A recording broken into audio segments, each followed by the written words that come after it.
Please excuse my mom t-shirt. I probably got baby vomit on my shirt and everything, but I had to get on the camera to talk to you guys today about show versus tell because as an editor, this is something that I see all the time. And I know a lot of times authors can't quite figure out what this means and why people say it so much. So I'm hoping that this video will help break that down for you.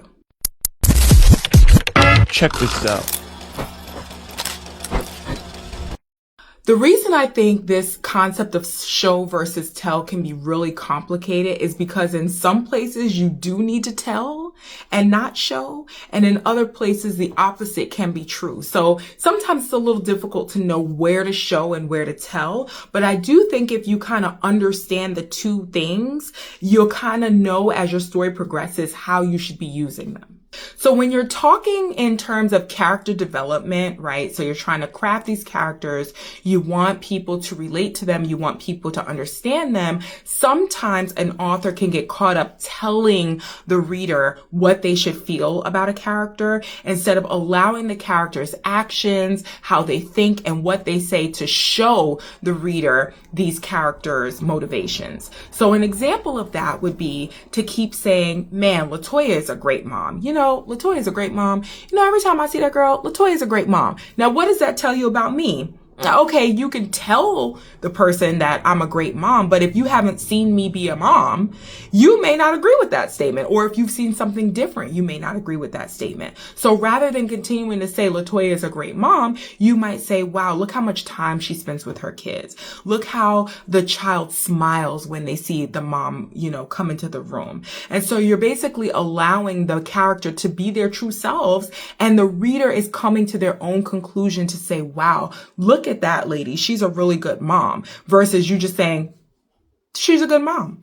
In other instances, let's say, for example, in a romance, a character may be falling in love with another character.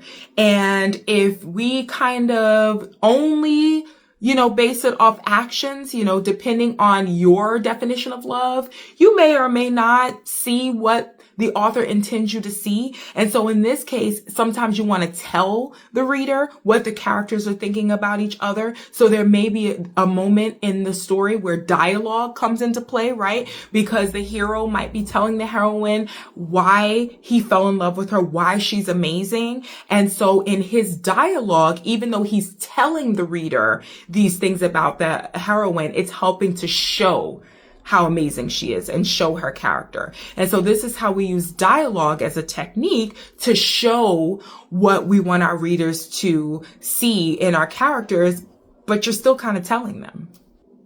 Another example of where you might use telling instead of showing is if you are creating the scene for the reader, right? Let's say we've been introduced to a scene and you're describing the setting, right? Sometimes you have to use telling or descriptive words to really show the reader what they should be seeing in their mind's eye, right? Evoking the five senses with your words to help really take the reader there and immerse them in the scene. And sometimes it is going to be a combination of telling certain details about the setting that will help show the reader what it is that you're trying to convey within a specific scene. This is really, really important if a character is moving through something, maybe in a dangerous situation, or again, if you've written paranormal sci-fi fantasy and there's a world building or a small town and you're really trying to give that feel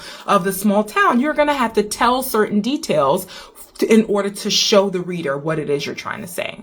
And so I hope I've cleared this up a little bit with show versus tell to convey plot points or certain things about your characters. You really want to try to show them, to your reader through actions, through dialogue, through narration, and not always just tell people how they should feel.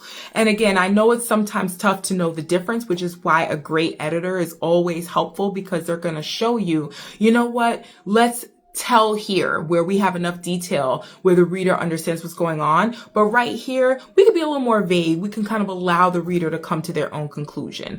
It's not a perfect system and it's not a one size fit all kind of thing, but it is something that takes practice. And once it is mastered, it makes all the difference.